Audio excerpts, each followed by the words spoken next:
I would like to welcome here our guest speaker, Shivani Siroya, who's the CEO and founder of InVenture, and our discussant, Professor Richard Green, here at the Price School. And we're going to mix things up a little bit today. We are going to use a fireside chat format. Because if it was good enough for Franklin Delano Roosevelt, she's going to go in a separate room. If you could each get your radios out. Yeah, I was going to say, where are the logs? No, okay. This is a modified fireside chat format. We'll have Professor Green and Shivani Siroya engage in a discussion about their activities, about really related to development and the use of information technology-based tools for financial issues. And during that discussion, which will be somewhat informal, we'll invite you to ask questions as they go along. Shivani Siroya is the CEO and founder of InVenture. She holds a bachelor's degree from Wesleyan University and a Master of Public Health from Columbia. Prior to InVenture, Shivani worked in health costing at the United Nations Population Fund and mergers and acquisitions at HealthNet and Citigroup. She is a 2013 Ashoka Fellow, 2013 TED Fellow, 2011 Echoing Green Fellow, 2011 Unreasonable Institute Fellow, a blogger for the Huffington Post, and on the board of the Los Angeles chapter of Young Women Social Entrepreneurs. So we are very pleased to have Shivani Siroya with us. Her fireside discussant partner is Professor Richard Green, the Lusk Professor of Real Estate and Director of the USC Lusk Center in the Price School of Public Policy and the Marshall School of Business here at USC. Richard Green has an undergraduate degree in economics from Harvard, master's and Ph.D. degrees from the University of Wisconsin. He was on faculty at the University of Wisconsin for 12 years. After that, spent 4 years as the Oliver T. Carr Jr. Chair of Real Estate Finance at George Washington University. And then, and this is really the best part, he joined USC. We're very pleased to have him here. So I'd like to turn the floor over to both of them and thank both of them for joining us today.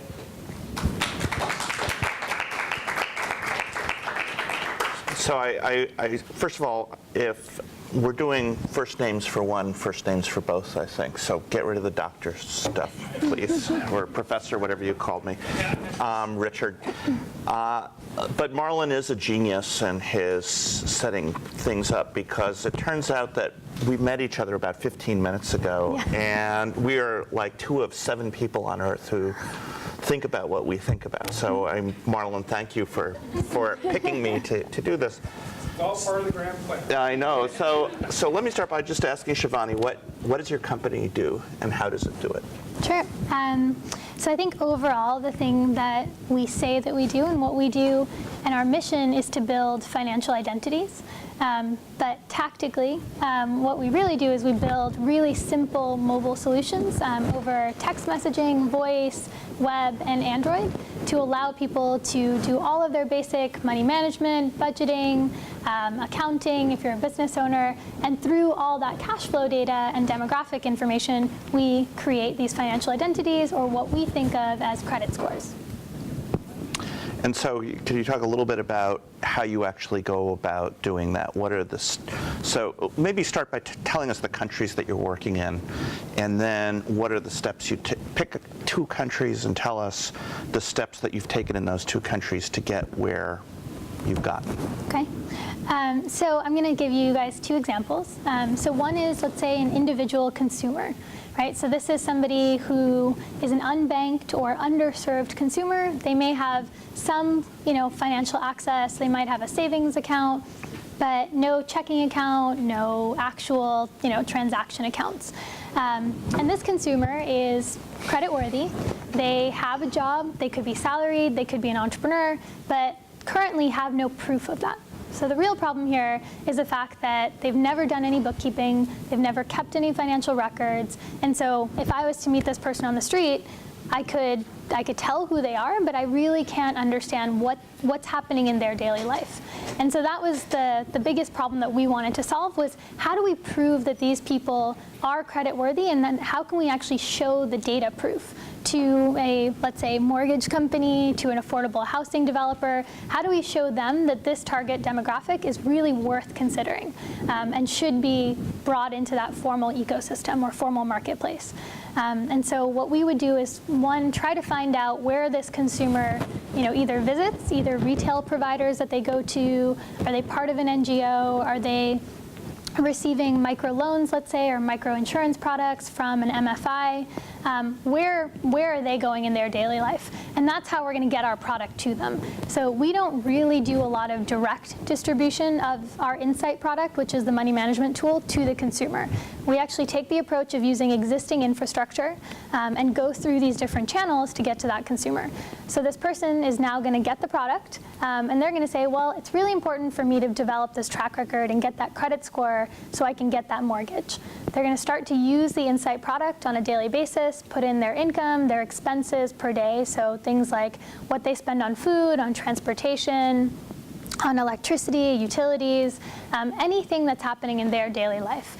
They're going to then, after a few days, get that financial identity.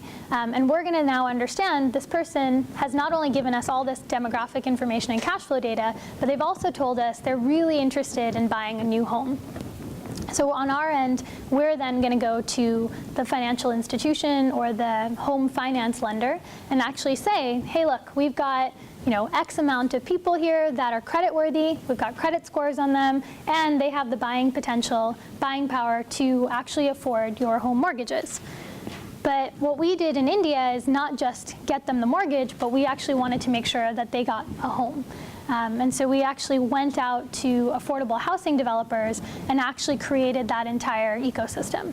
And so May I interrupt you? When you say affordable housing developer, do you mean someone who's developing subsidized housing or someone who's developing housing that's inexpensive enough for that typical Indian to afford? It's actually the latter. So it's so Mahindra affordable housing actually came into the market and said, a lot of people have developed subsidized housing, a lot of people have developed affordable housing, but all of these developments have been taken over by investors or speculators in the market. And we want to develop housing that is specifically priced to this target demographic. And the way that they were able to do that is actually through our data. So we're actually able to understand this is the actual price that a low-income consumer can afford. But we needed to ensure that these people could get pre-approved and could actually get mortgages before we just opened the doors to the homes. So that's kind of one example of just an individual and not a business owner actually getting access to formal products now through a credit score. On the other side, in South Africa, we work with a lot of micro entrepreneurs and small businesses who are using the InSight product really as just their daily accounting tool within their business.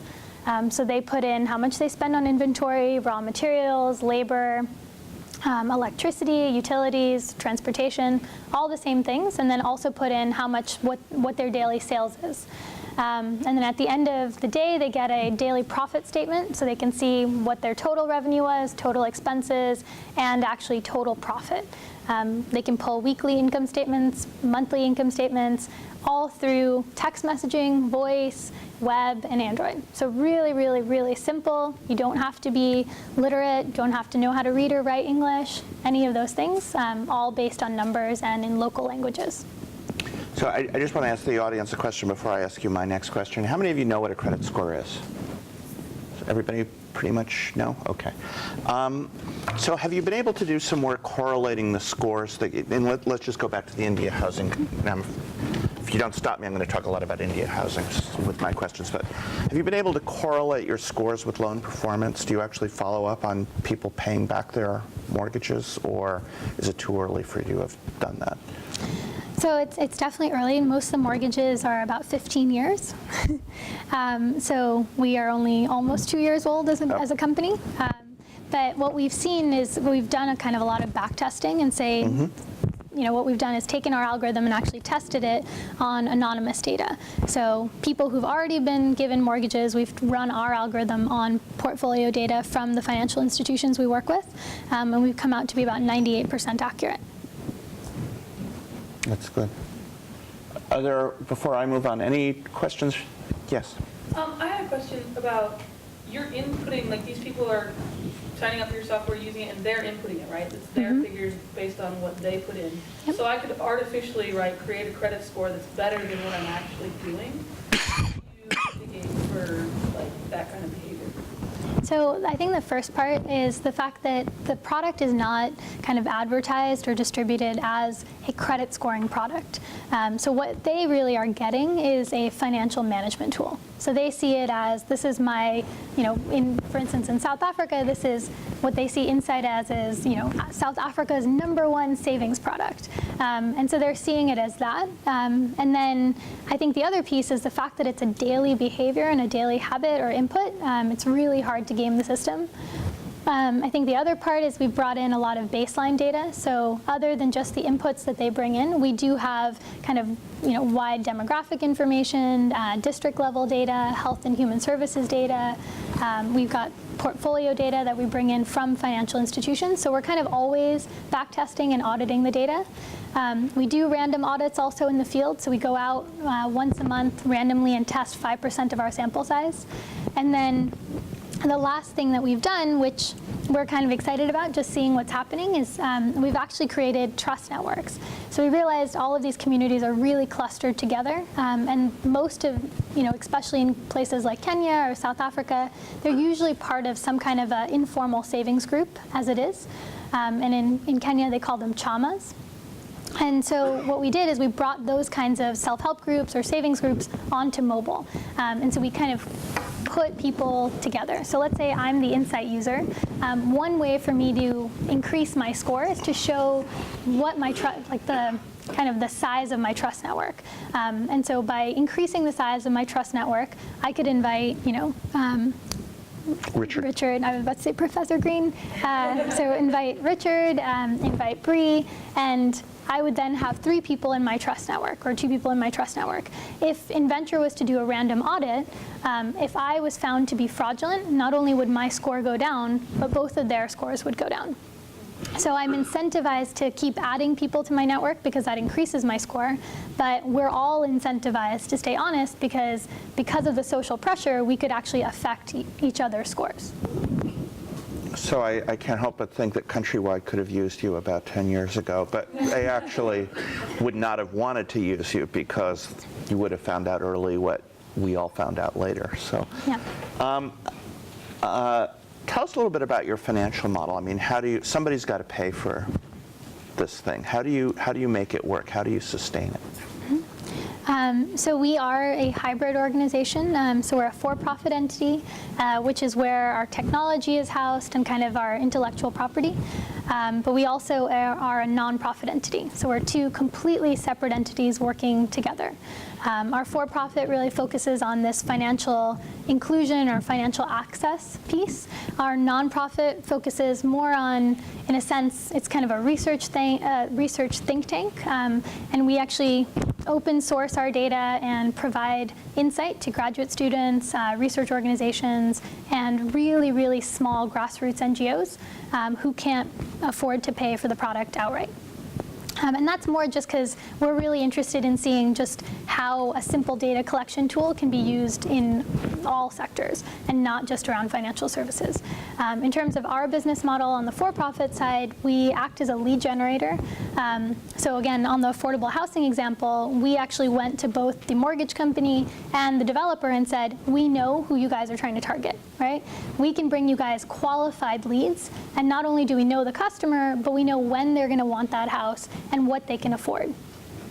So we kind of provide them with market intelligence information and get paid per lead for that piece. And that works for us because there's no ethical issue there because we can actually really support what our customers want. And then the other piece is we get paid for the credit score. So that's kind of just like Experian or Equifax, what they do in the US. They get paid per time your score is pulled. And then the last piece is that we actually license our technology to nonprofits, to microfinance institutions, and other product and service companies so that they can do data collection on their own. Did you have a question? Oh, I'm sorry.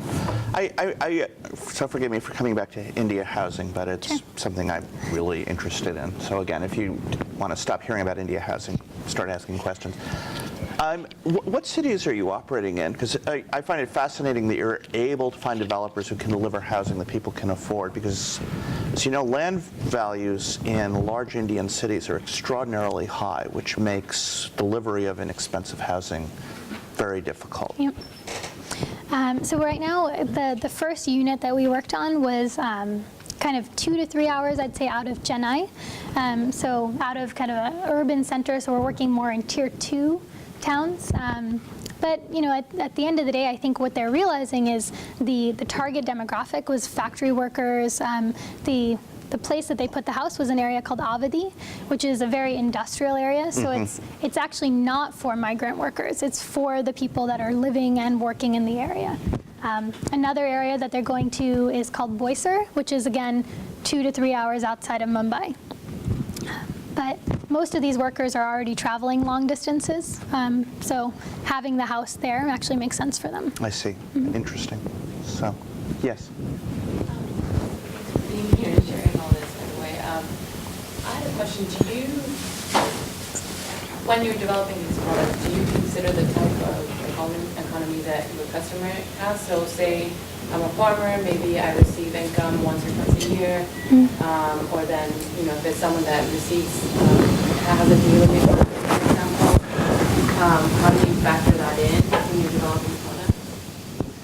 Yeah, so I think that it's really about when they receive that income. So if they got their paycheck today, or if they sold their products today, they'd say, this is what my daily sales was, or this was what my salary was. If they didn't make any money the rest of the week, they're just going to keep inputting a 0. And that's totally fine. Yeah. So can I just follow up with that? So if you have a lender and they observe that kind of income, so let's say it is a farmer, and they get a bunch of income twice a year, and that's it.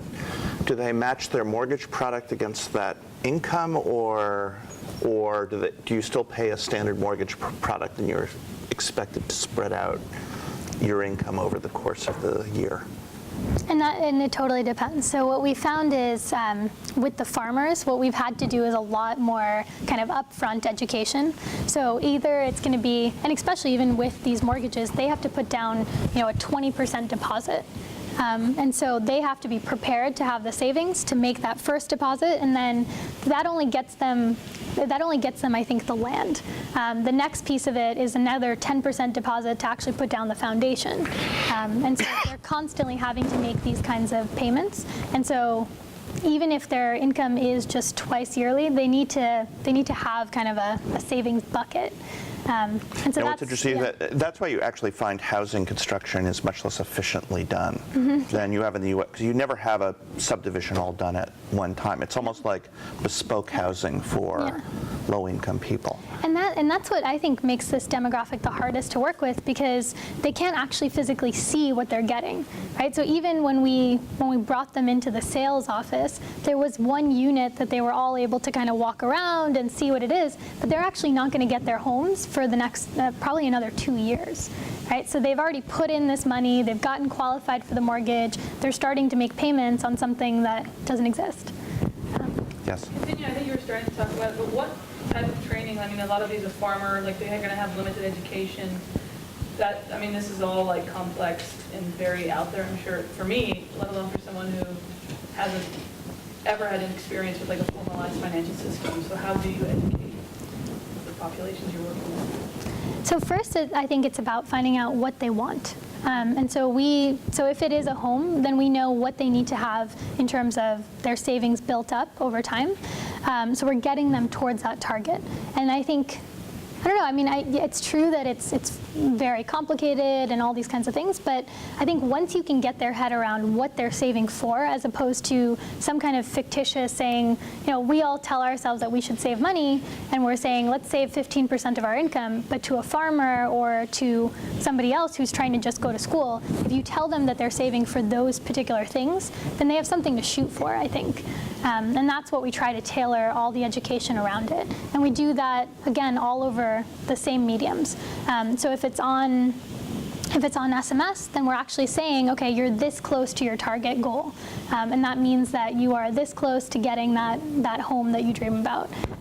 If you are doing it over voice, then they're actually listening in their local language and getting those kinds of encouraging messages. And it is all customized to the different groups we work with. So if it's a group of people in this area called Avadi around affordable housing, all of them are getting a flow that's going to be around affordable housing and saving for that target. If it's in South Africa and we're working with fast food sellers, they're all working to grow their business, so they're getting a totally different message. So that's what we do up front, is work with our channel partners to understand kind of what are the opt-in messages that we need to put into the product. Thought I saw a hand up over here. Marlin? So there's a lot of counseling that is part of this. I mean, a lot of this is kind of financial counseling in addition to the product. What's the scale of this? I mean, like, how many people, do you have people in the field who actually meet with your clients, or is it over phone, or like how many people does it take to kind of handle this? So we're 18 people in total. In terms of our team, we're heavier on the technical side. We have 6 people in the field, 3 people in Kenya, 3 people in India. But really, I think that's kind of, we're trying to stay as lean as we can, which is why we work through these channel partners. So in South Africa, we work through a group called the Awethu Project, and they work with 25,000 small business owners in Johannesburg. They're our eyes and ears on the ground. We did all of our training in terms of how to distribute the product, how to use the product. We taught them over Skype. And that was because we ran it as an experiment. We really said we are not going to step foot in the country until the project is up and running, to see how far we can actually extend ourselves without creating more infrastructure. And what we found is the fact that because we had to rely on them and had to kind of do the legwork up front to make sure that our channel partner on the ground was reliable, kind of mission aligned, really had the resources to do this, we've actually seen the highest retention rates in South Africa than in any other country. So I think that's one way to do it. And they have weekly meetings with their entrepreneurs. They look at the data on a daily basis. But I think the other piece is really relying on technology. And so we had to kind of pretend like you can't touch your customers, so how can you provide them with these resources in a way that's going to reach them and get that feedback to us without actually being on the ground? So let me ask, what's been the biggest challenge you've faced as you've been trying to implement this? And are the challenges country specific, or are they sort of generally true everywhere? Well, so I think there are country challenges. So I think, India is a very difficult market to work in.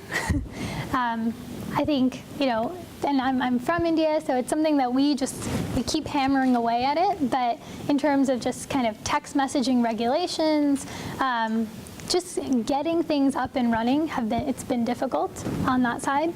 So tell me, so this is, I thought I knew India, but text messaging regulations, tell us a little bit about what is that?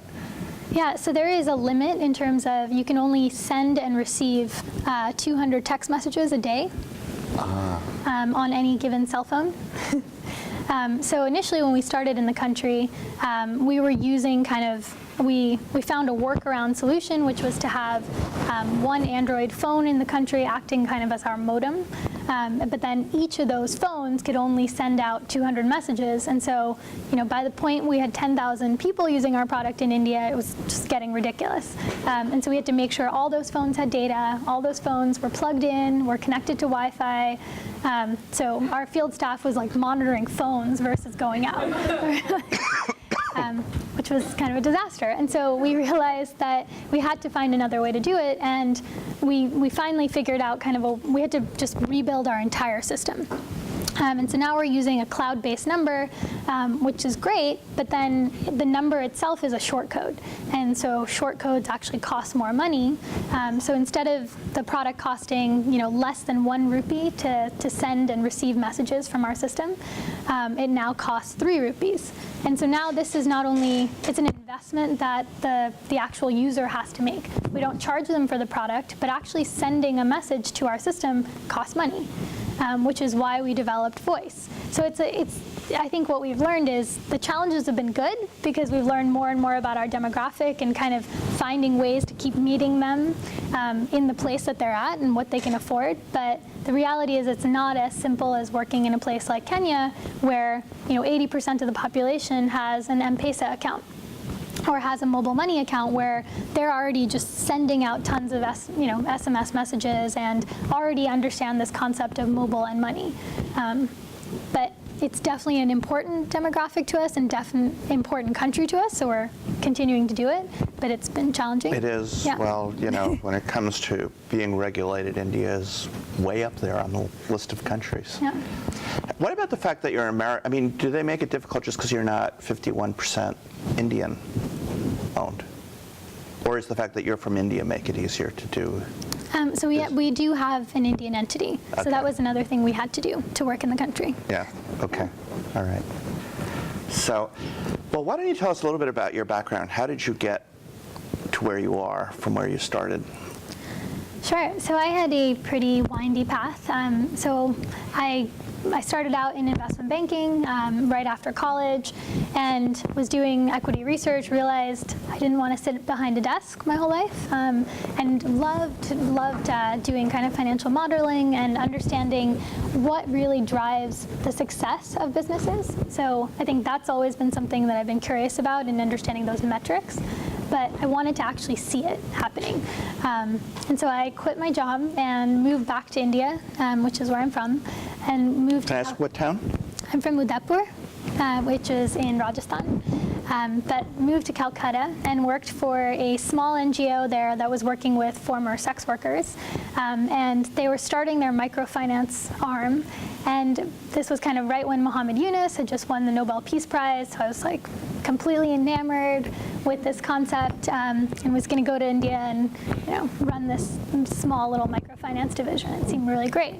And convinced them that I could run it, that I could understand what interest rates, what to charge and how to find these customers. It was a lot to take on. But we started with about 750 borrowers in our portfolio. We kind of created cookie cutter business models for them. So they were distributing Avon products, they were doing handicraft work, all of the really traditional kind of small or micro enterprise work. And it worked. I think we actually ended up getting a 95% repayment rate over that course of the next 6 months. But I got a little more curious because the whole point of me being there was to see how the businesses were running day to day. So I started going out and actually, trying to find out what they understood about running a business, were they doing their bookkeeping, and were they actually now starting to hire people, what was happening. And it was kind of disappointing because what I found out was that many of them had not stopped, working as sex workers. And I don't think that was a shock, but I think what I realized was we had never thought about whether or not they wanted to run these businesses. I think we just assumed that, by giving you this new business, you will actually change your whole life. And the reality is, you really have to create a holistic product that's going to change behavior. But we never thought about the education piece. We never thought about reintegrating them into society. We never thought about all those things. We just really thought that this would be a way to give them a different livelihood, and that would be enough. And so there was kind of this discrepancy by saying, are they paying us back through their new businesses, or are they paying us back through the work that they do, right? We don't know what's happening. And because we can't prove that, I kind of didn't think that was right. So I ended up leaving that and really wanted to find out how are we going to solve these problems about barriers to access. Is it just about giving somebody income and then they're going to be able to go spend money on health and education and all these things, or is there more to it than that? And so I went to grad school, studied health economics and also econometrics because I was really fascinated behind that intersection of finance and health. And went to go work at the UN and got kind of typecast because I started building these costing models because my boss at the UN, she was also an investment banker, and she's like, I know where you come from and we're going to have you build these amazing models. And I was like, no, the whole point was to get to do something different. So I got to build models around adolescent health and reproductive health, and it was a cool way to think about development economics in terms of really proving the effect of the money that we are spending, right? So if you spend $1 on a health intervention, does that increase the likelihood, the daily life expectancy of this person by a certain amount? And can we really prove that this money is going towards a productive use? It was really interesting to begin with, but at the end of the day, country offices and organizations want to be able to ask for as much money as they can get. They're not going to use a great costing model to come up with this really accurate picture. But I finally got out onto the ground and did another project around evaluating the effects of microfinance programs on quality of life. So getting back to that same question that I wanted to answer, which was, you know, if you are giving someone a microloan or giving them access to health services, are they actually now, as a result of these services, spending money on these quality of life indicators that we think are going to move them out of poverty? And when we got onto the ground, we found out there's no data, there's no way for us to actually, know whether this money is going towards these different uses. And so I started interviewing people on a daily basis, ended up interviewing 750 people in 9 different countries over the course of 2.5 years. It took my whole life. But it changed my life because what I found out was that people felt very stuck. They felt like even if they had started these businesses, they didn't know what they were going to be able to do next with it because they didn't have the skill sets potentially, they didn't have the education, and they didn't really have the tools, capital-wise or really day-to-day, to run these businesses. And on the other side, when you look at financial institutions, they said, well, because we don't have the data and because we don't know enough about these business owners, they are risky. But when you actually interview them, you know that there is a lot of value there. We just had to prove it. And so eventually came back to the US, went back into banking because I was frustrated with development work and thought I would become a great, philanthropist one day with tons of money and then change the whole system, but realized that that's not how you can really do things, or that could take a long time. So I kind of started tinkering around and learned how to build this mobile tool. And tested it on 250 people initially through kind of the work I'd done before, and saw that we could actually get the data, and that's where we started. So, and you like USC students, right? Yeah, we have not only 2 engineers working with us from USC, but 2 people from the policy school and 1 person from the planning school. So I'm just curious, how many of you are interested in development? Okay, great. So just one thing, I mean, the success you're having is kind of unusual if you do development work. I can't have a friend of mine's worked at the World Bank for 30 years, and I asked her once, we were having lunch, how many victories have you had? And she says 1. And she says, but because of it, I think there are 500,000 kids in Egypt who can read who otherwise wouldn't have been able to read. Which, okay, that's a decent life's work, right? It's huge. But something you're saying, you keep coming back to Android, and so this is a little bit of a wonky question, but why that operating system in particular that makes it amenable to what you're doing? Why did you pick that and exclusively? I mean, I know you use SMS and so on, but among sort of web-based systems, or well. Sure. I mean, I think that, so web and Android, we think they go really well together because we're seeing that even the lowest cost feature phone now on the market, the really basic phones that can do text messaging, are web enabled. And they are even being built on top of Android systems. I think we're going to now start to see the fact that Microsoft just bought Nokia, the Nokia Life tools. We'll see what happens in terms of the Windows system starting to scale. But I mean, from what we see is that even the cheapest phones, these are kind of Micro Maxes or phones coming from China to other countries, they're all being built on the Android system. So it's kind of what we went with. Yes. I wanted to ask a little bit about, we talked more about the individuals being helped, but a little about the businesses in South Africa. What typically are these firms, like what kind of businesses are they, if you could characterize them generally? And then also, So beyond helping them with kind of their like accounting needs and stuff, are you also helping those businesses who are able to obtain different kinds of loans or working with kind of the financing structure in South Africa? How does that work? Yep, so in South Africa, many of the business owners, it actually varies. It can go from fast food, as I was saying, tailoring businesses. We've got a lot of internet cafes. We have some tile businesses. We've got car washes. It really varies. I mean, it's especially because we're working in Johannesburg, so it's a major city. So it's a lot of the same small business owners that you would see in the U.S., I think.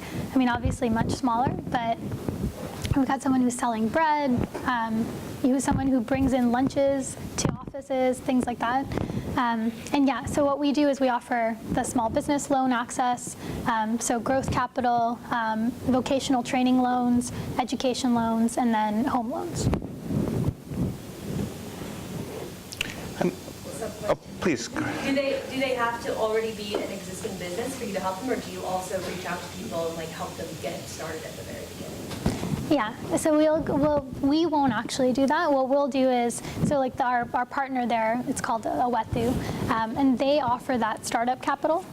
So what we'll do is we'll bring in people and say, these are clients that, seem to have the working knowledge of, financial money management through using InSight. This is the kind of business that they need, and we'll do a risk analysis and that credit score piece, and then pass that on to Awethu and say, this looks like this person would be a good fit for your program. Yeah. How much resistance is there to what you're doing because people don't want to let other people know their business? And I can think about two international contexts that I've run into where this is a big issue. One, again, is in India. When you look at real estate transactions in India, everybody lies about the price, and it's because the stamp tax is very high. And so to get around that, they just say the transaction costs a lot less than it actually did. In the Ukraine, basically, people's attitude toward government is we don't trust it at all. And if you look at the history of Ukraine, you understand why. And so they don't want to share any information with anybody there. I mean, barely within their own family.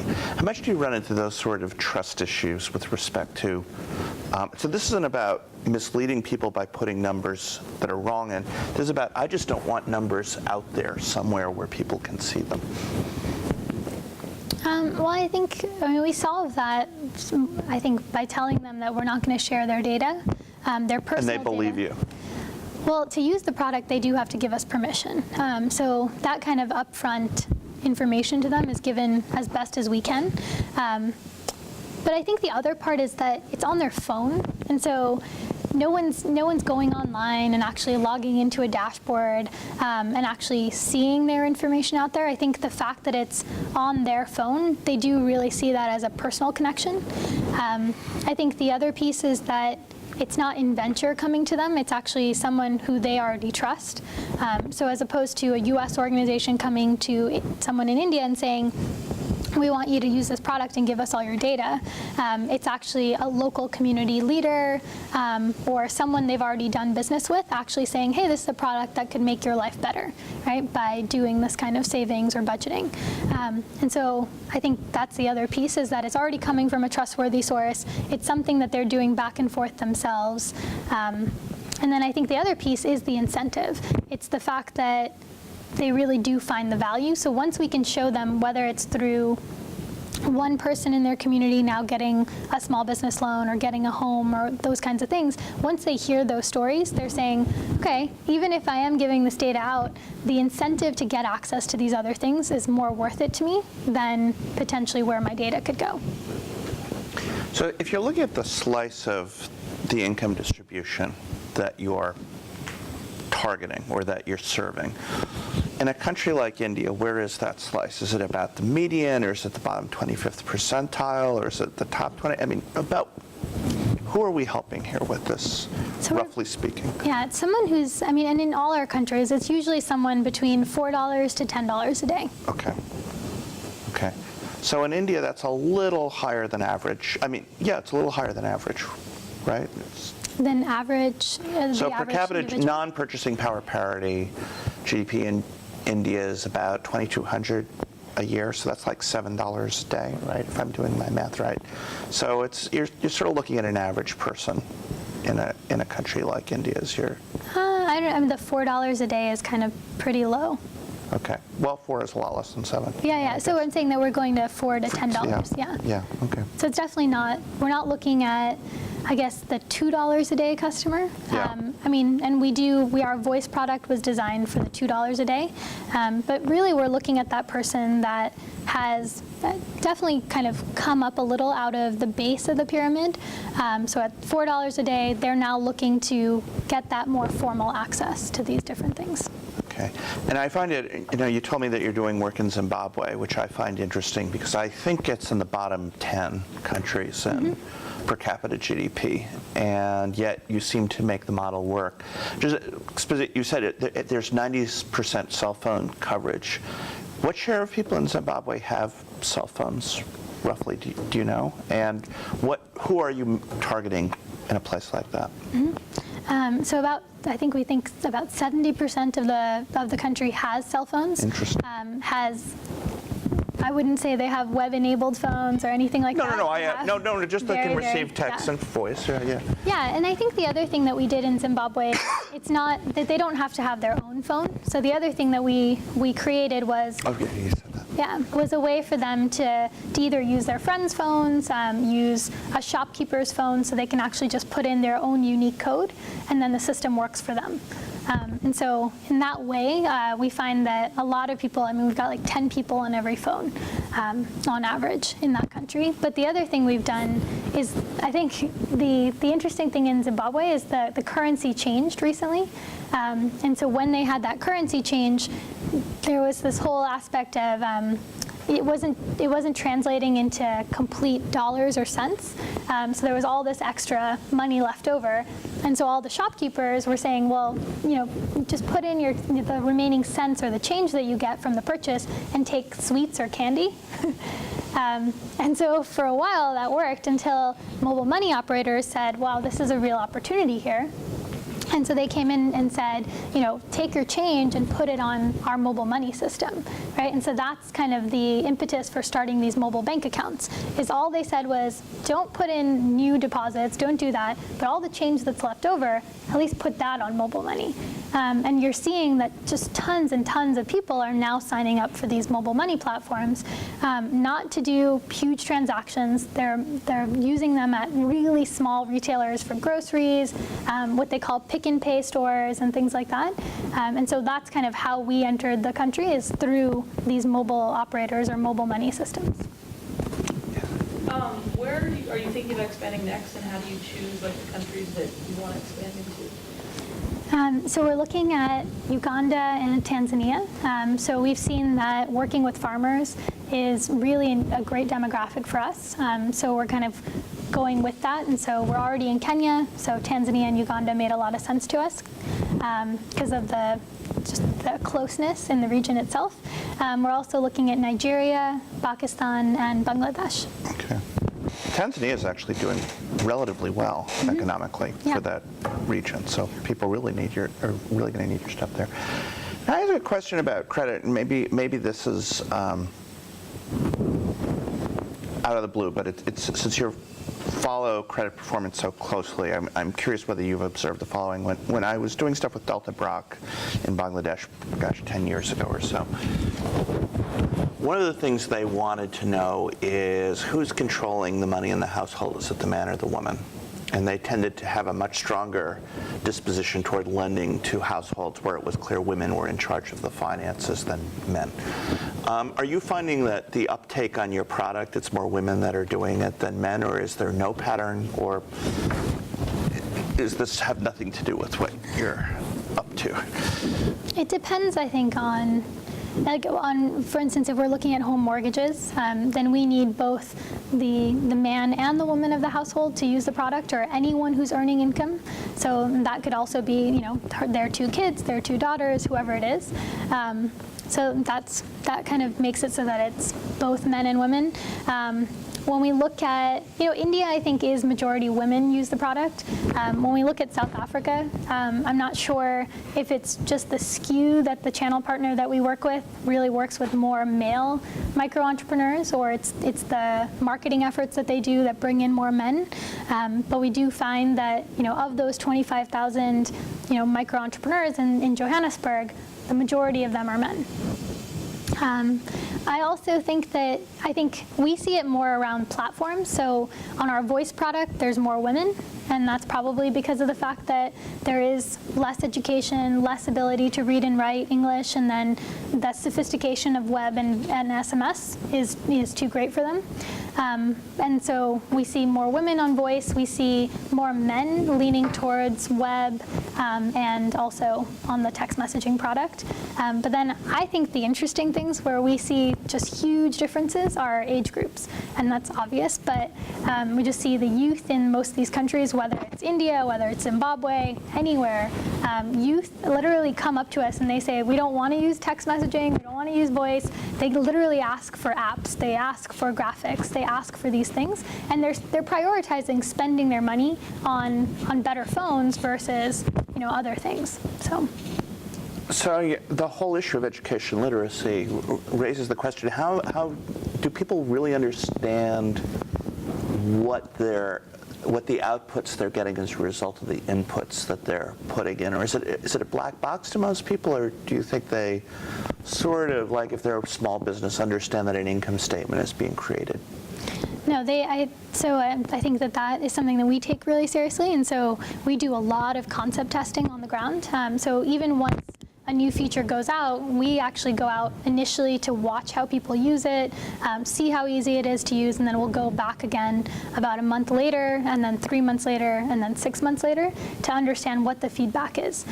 We've put in a way for them to tell us feedback, so they can actually send in a 0 through text message or press 0 on the voice function, and they'll actually get connected to our system. They can, on web, they can obviously fill out forms, but people are not shy. they tell us immediately if they have a problem or if they're not excited about the product. And so we get that kind of stuff. But I think the other piece is we can actually see the change in spending patterns. So whether or not they're not happy with it, we can see that more money goes towards inventory a month after using the product, or if revenue is increasing, or if they're getting towards that savings target.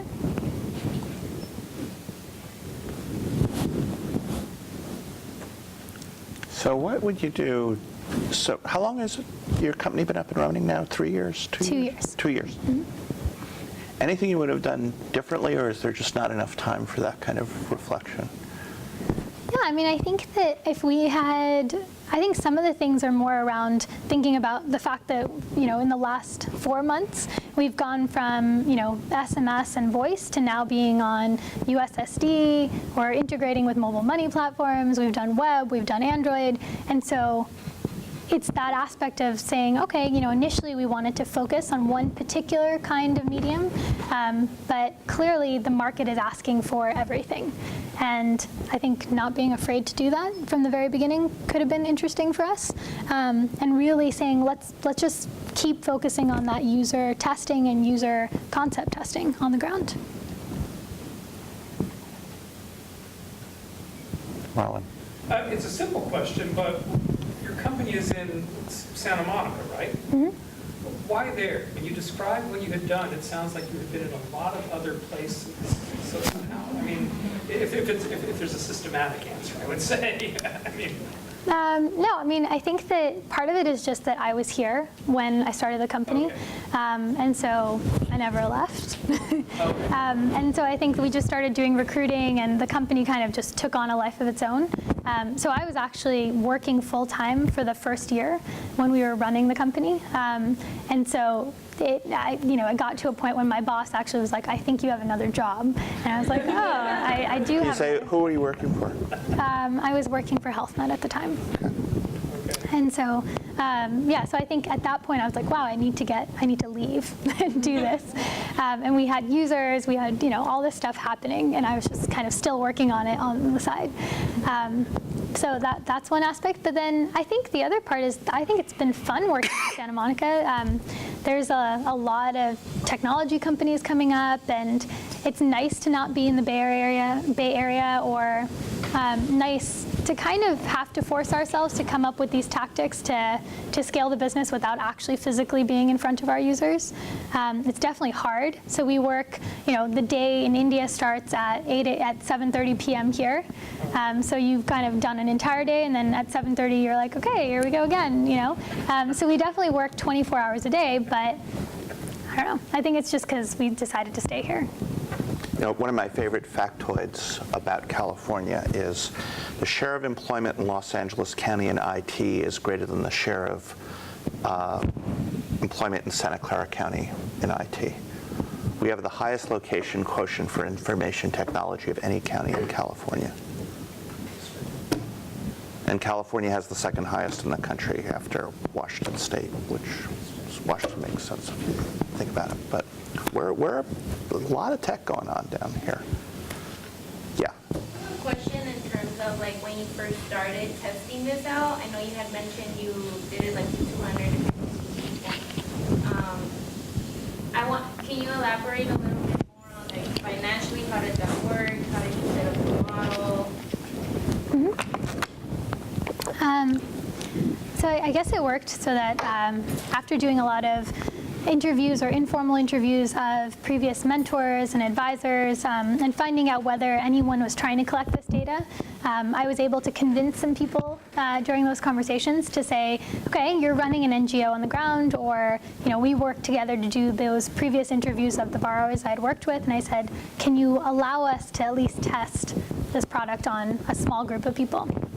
I was super naive, so not only did I test it on 250 people in India, I thought it'd be a good idea to test it in Ghana and Mali and Mexico while also working full time. But and then I said, well, not only have we tested that we can get the data, but now we should actually see whether our scores work and whether we can get repaid. But it would have been simple to do a really basic micro loan kind of product to test the credit scores. But I was like, that'd just be too easy. So let's create all these new financial products. And so we created revenue sharing products, profit sharing products, buyout models. I mean, it was a very huge undertaking, but we ended up creating 4 different financial products and then using the credit score to actually back up whether or not to invest in these companies. And then I took my own savings to kind of test that out on 33 business owners out of that pool of 250. And so do you have any financial partners, or is this your company?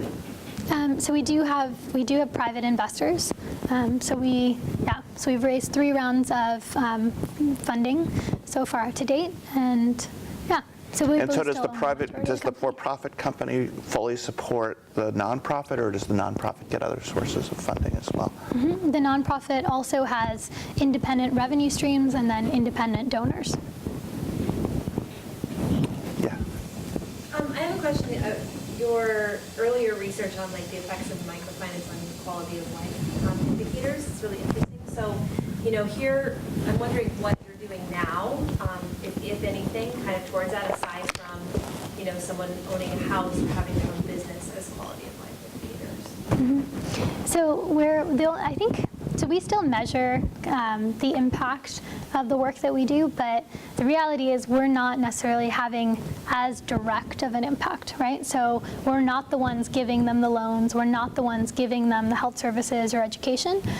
What we've done is given them a product that is almost a gateway product. So we do measure the effects of InSight. So we say, okay, we've given you a product that should increase your financial awareness. Has that actually happened? Or we've given you a product to manage your business better. Are you now spending more on inventory? Has your revenue increased? Or we've given you a savings product. Are you actually increasing your savings?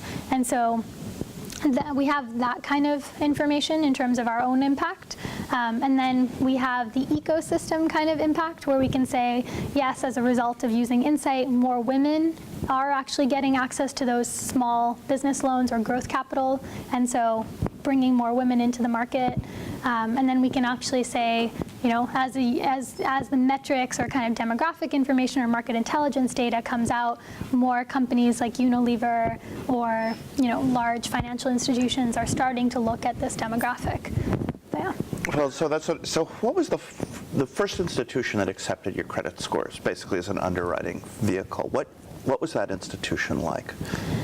It's a company called Vistar, which is based in Bangalore, India. And they work with small entrepreneurs as well as providing these kinds of affordable home mortgages. And there I assume you had to get on a plane and go to Bangalore and talk to the people to talk them into it, or did you do that virtually as well? No. I actually, in the beginning of running the company, I was more based in India, which was our only country to begin with. So we went from having these 5 different pilot countries to focusing on India. And once we had a team of 4 people, I spent most of my time that first year in India. Okay. And tell us a little bit about this. You walk into the lender's office and you say, hey, I have this product and you should use it. Tell us a little bit about how does that go? Well, again, we took a really big risk, but we said, we have this credit score. We have interviewed 2,000 people. They're using it. They like our product. Why don't you give us your anonymous data and let us run our algorithm on that data? And if we're right, then you should use us. And that was really the pitch. And they said, great. Well, I think we also got lucky. They were a new institution. They'd only been running also for 2 years. So, they well, like the point, you need the right person on the other side of the desk, right? Yeah, I think so. That can have the vision to. Let me ask the question another way, because, it's one thing to have a great idea. It's something else to sell it. Mm-hmm. Was this the first institution you went to, or how many people said no before they took you up on your product?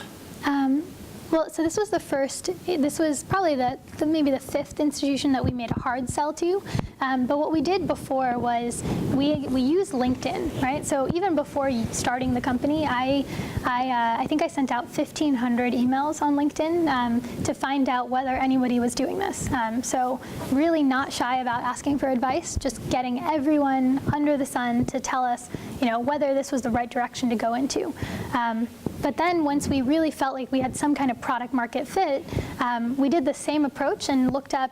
You'd be amazed at how many people are on LinkedIn, right? And so we said, we need to find a financial institution that's going to work with us. Let's create a survey. Let's ask whether people are willing to take this survey. And we just, 6 of us sat down and went onto LinkedIn and kept sending the survey out. So we ended up interviewing out of the institutions, we interviewed 145 banks in India. We asked them 10 questions each, had information as to whether their pain points were the same as what we thought we were solving, whether they would pay for the product, and whether this was something that they were going to do in 2012 or not. And so once we had that data, then we started saying, okay, out of these 145, who are our first target? And so how many lenders do you now have using your product? We have 15. 15. Mm-hmm. And how did you move from, is there any word of mouth aspect to this, or is it, how do you go about growing the business? So in India, it's definitely been, that's our largest market, so it has been a little bit of word of mouth. But what we've done is also gone, I think, deeper into the institution. So a company like Mahindra, which works nationally across India, rather than just working with one of their departments and saying, okay, we're going to do affordable home mortgages, we're also working with their rural finance group. We're also working with their small business development group. And so just working with all the different groups within a company as opposed to just working with multiple organizations. Interesting. So if there were something, you referred to the issue of licensing text messages, how many you can send per phone per month, right? Mm-hmm. Is there more generic policy impediments to what you're trying to do in the various countries you've worked in? And I guess if you were to change policy, what would you change? Beyond things like sort of the fact that India regulates everything, that's a little too generic. But is there something specific that governments do that prevent this sort of thing from becoming more quickly widespread? I think one huge challenge for us, especially in India, has been around national identification.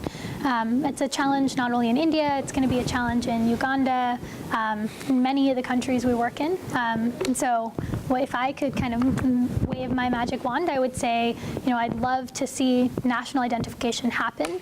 And then obviously would like our InSight credit scores to be paired with that identification system. So now if somebody has that ID, if they go into a bank, you can immediately pull their score. What we're providing right now, it's a good gateway, but the reality is it's not tied to anything that the government recognizes. And so it's still kind of ensuring that each institution recognizes our score. So it'd be nice to, on a policy level, have the credit score and your Social Security number Yep, tied together. Chelsea.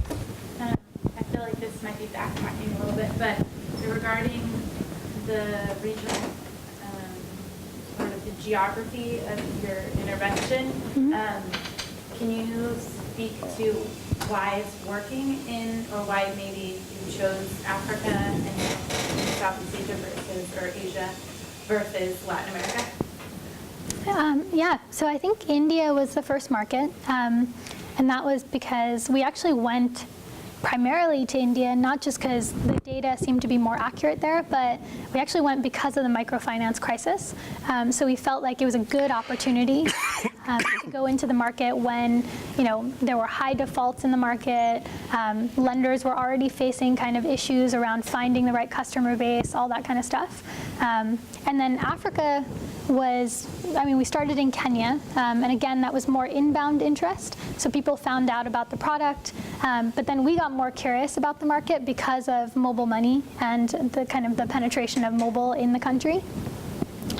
So we said, okay, we've had all these share of challenges in India around regulations, around cell phone usage, literacy, all these other things. What happens if we go to a place like Kenya where mobile money is just like prevalent everywhere, right? Are we going to find the same challenges, or are we just going to be able to scale really quickly?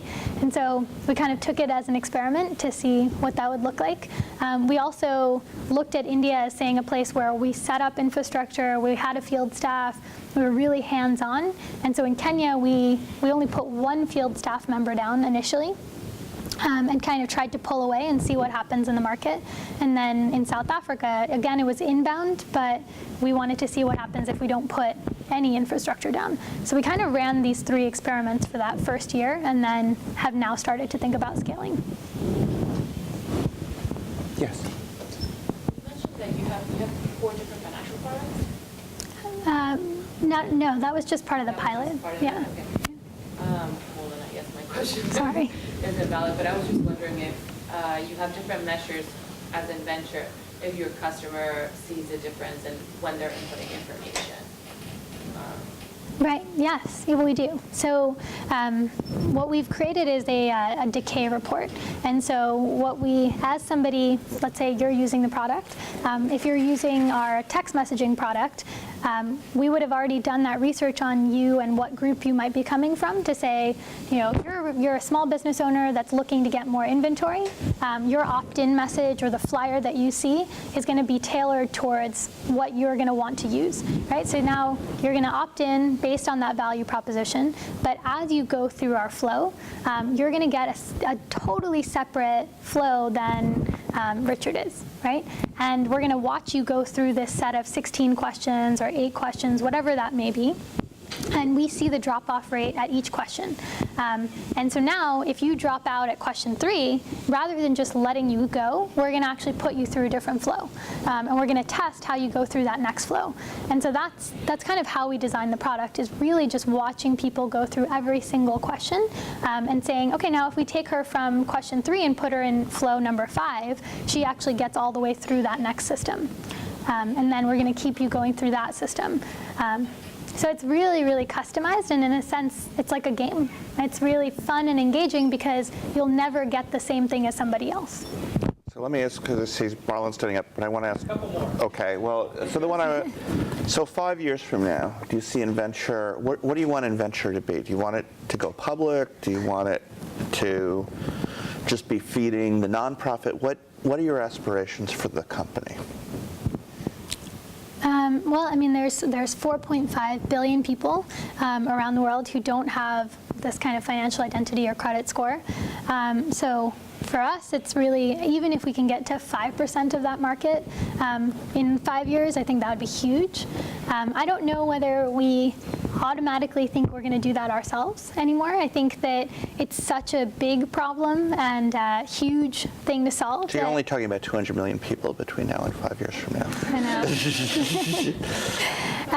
Yeah, I mean, and the reality is I think that we'd probably have to pair up with a larger, either it's a financial institution, another mobile company, somebody else. But I think that's kind of what we think is we're still going to go after the same goal that we have, but potentially look to partner with someone else in the years to come. I have a question. You mentioned you have, of your 18 employees, 5 are USC graduates, which is a good start. Do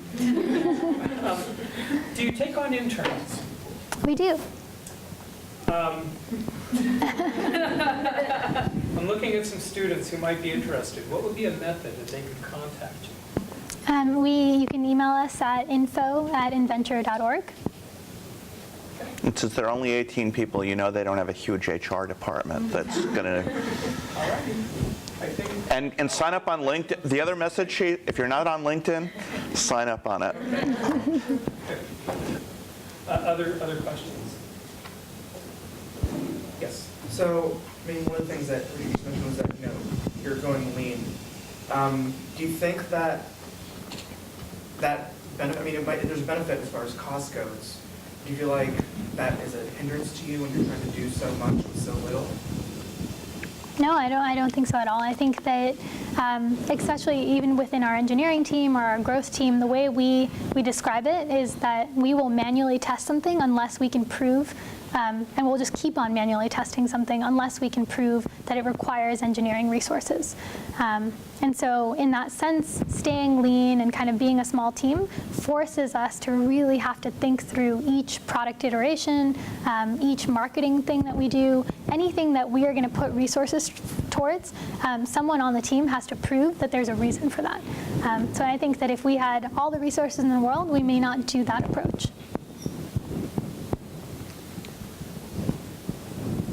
Okay, well, let's thank Shivani for a very enlightening 9 minutes.